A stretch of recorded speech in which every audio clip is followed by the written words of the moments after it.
This old place we're gonna study is our old ancestral home. It is called medieval Europe and it's full of happenings. We're gonna look at wars and troubles and the Pope who's on a throne and some king so high and mighty making God the Lord laugh hard. Gonna look at wars and troubles and the Pope who's on a throne and some king so high and mighty making God the Lord laugh hard. And some king so high and mighty making God the Lord laugh hard.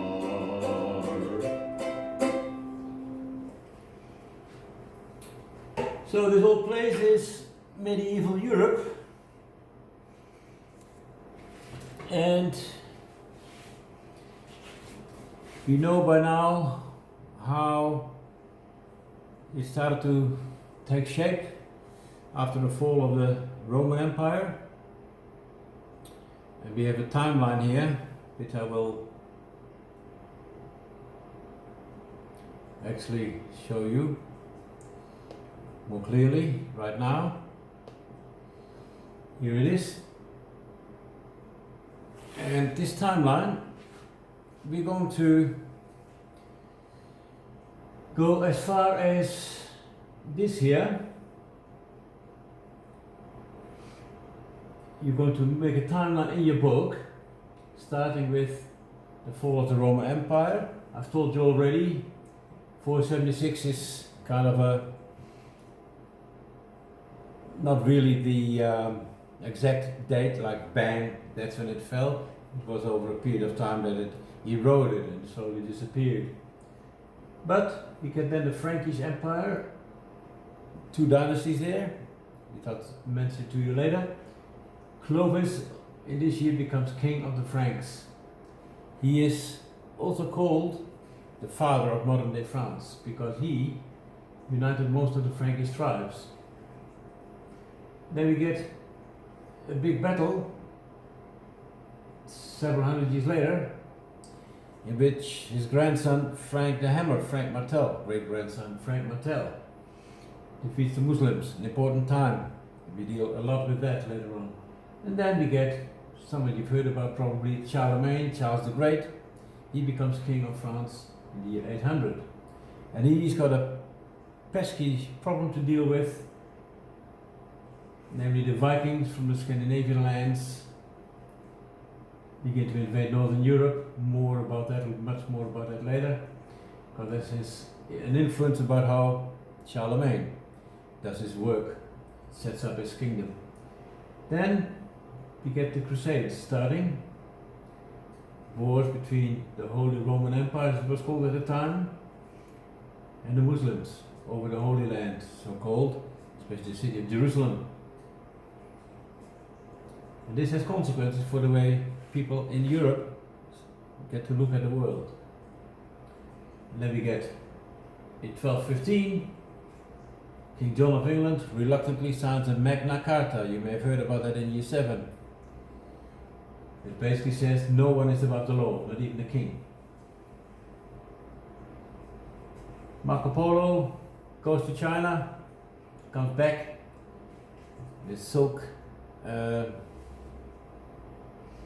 caterpillars in his walking stick, smuggles them out of China, and the silk industry in France takes off big time. Then the Black Death, and we do a separate topic on that one.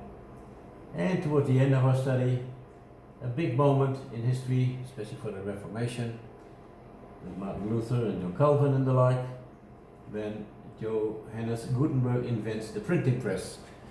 Now, I will go on for a moment beyond this picture, but I want you to do is make this timeline, your book later, after I've talked, and you're going to write down starting at 476 AD, end of Roman Empire in the west. I've told you in the east it still continues on for another 1,000 years.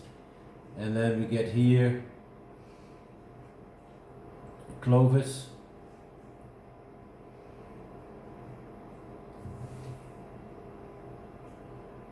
And Clovis was in 481.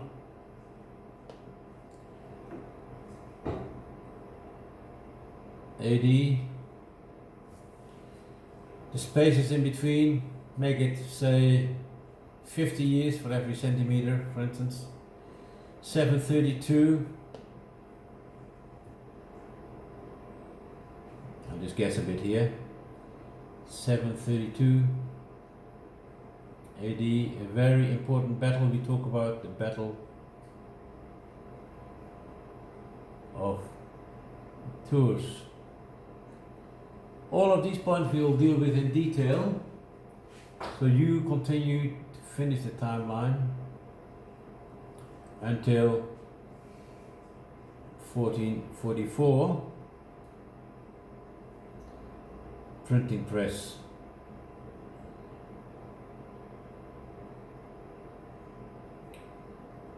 So that's what you do, you put all that on your timeline. You do that not right now, later, after I finished talking to you.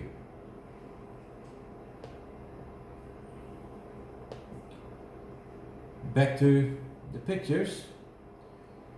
Now, the Franks were an interesting group.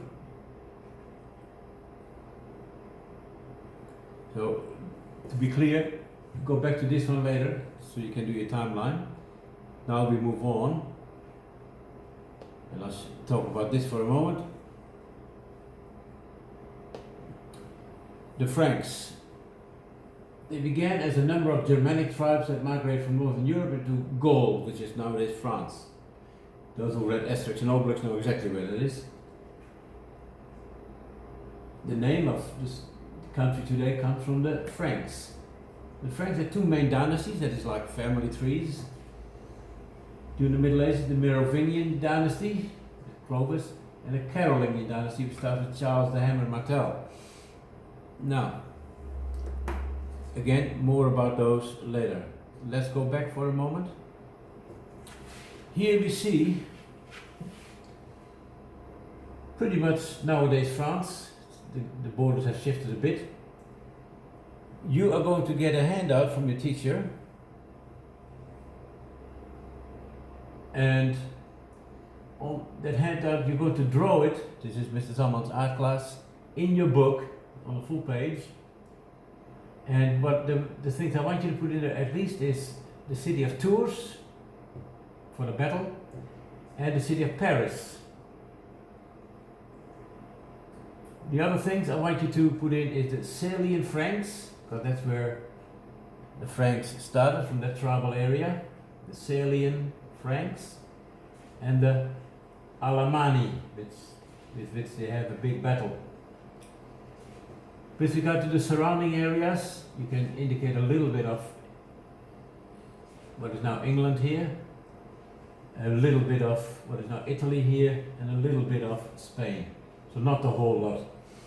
Okay? Tributaries, these two, the Saxons and the Bretons, they were people that were not conquered by Clovis, but they struck a deal. They said, we pay you taxes and you leave us alone. So that's the job that you're going to do next. Make it nice, use your pencil, and of course color in either along the lines or entirely, up to you, make it nice. So your job for today, get the timeline done. Then you write down what I've told you here. You copy this, please. And the rest of the time you work on the map. And that concludes the lesson for today.